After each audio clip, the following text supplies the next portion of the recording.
নাই এইটো বিষয়টো বহু দিনৰ পৰা আলোচনা হৈ আছে কিন্তু আমি গোটেই বিষয়টো আলোচনা বিলোচনা আমি কৰি আছোঁ বিশেষকৈ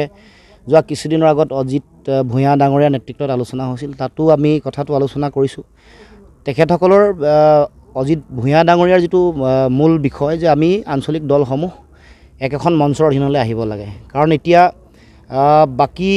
মাৰ্জ কৰা ধৰণৰ কথা বতৰা কিমান সম্ভৱ হ'ব নহ'ব কাৰণ আদৰ্শগত কথা থাকিব এতিয়া সৰু সৰু ক্ষুদ্ৰ যিবোৰ আঞ্চলিক শক্তি যিবোৰ আছে সোণোৱাল কছাৰীসকলৰ সোণোৱাল কছাৰী গণমঞ্চ বা পাহাৰত all party hills leaders confederation তেওঁলোক আমাৰ লগত চামিল হ'বলৈ তেওঁলোকে বিচাৰিবনে নিবিচাৰিব এইটো মূল কথা জাতীয়তাবাদ মানেতো অকল গগৈৰ ওপৰত নিৰ্ভৰ কৰি জাতীয়তাবাদ নহয় সকলো জাতি জনগোষ্ঠী ভাষা ভাষী সকলো পৰ্যায়ৰ পাহাৰ ভৈয়াম সকলোকে লৈ আমি জাতীয়তাবাদৰ ভেটি তৈয়াৰ কৰিব লাগিব গতিকে সেই কথাটো বতৰাবোৰ আমি চাব লাগিব কোনটো বেছি গণতান্ত্ৰিক কোনটো বেছি বিজ্ঞানসন্মত সেইটোৰ ওপৰত ভিত্তি কৰি সিদ্ধান্ত হ'ব কাৰণ অজিত ভূঞা ডাঙৰীয়াই যিটো তেওঁ আহ্বান কৰিছে যে সকলো আঞ্চলিক শক্তি ক্ষুদ্ৰ শক্তিসমূহ নিজৰ নিজৰ আঞ্চলিক তেওঁলোকৰ চিনাকি আছে আইডেণ্টিটি আছে তেওঁলোককো ল'ব লাগে লৈ এখন মঞ্চ বনাব লাগে এইটো মোৰ চাইণ্টিফিক আৰু এইটোত মই ইতিমধ্যে সমৰ্থন আগবঢ়াইছোঁ গতিকে বাকী দুটা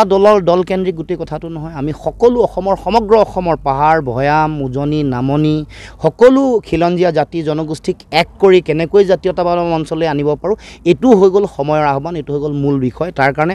যদি সম্ভৱ মঞ্চৰ যোগেদি একেখন মঞ্চত থিয় হ'ব লাগিব বিভিন্ন নিজৰ আদৰ্শ একে ৰাখি নিজৰ চিনাকি একে ৰাখি গতিকে এই কথা বতৰাবোৰ আমি পাতিব লাগিব কাৰণ আমি আজি সোণোৱাল কছাৰী গণমঞ্চক আমাৰ মাজলৈ আহি যাওক এই বুলিতো আমি ক'ব নোৱাৰোঁ তেওঁলোকক এই স্বাধীনতা দিব লাগিব কথা বতৰা পাতিব লাগিব গতিকে এইবোৰ বিষয়ে আমি আলোচনা বিলোচনা কৰাৰ প্ৰয়োজনীয়তা আছে পৰ্যালোচনা কৰাৰ প্ৰয়োজনীয়তা আছে তাৰ ওপৰত ভিত্তি কৰি পৰৱৰ্তী দিনসমূহত আমি কথা বতৰাবোৰ আগবাঢ়িব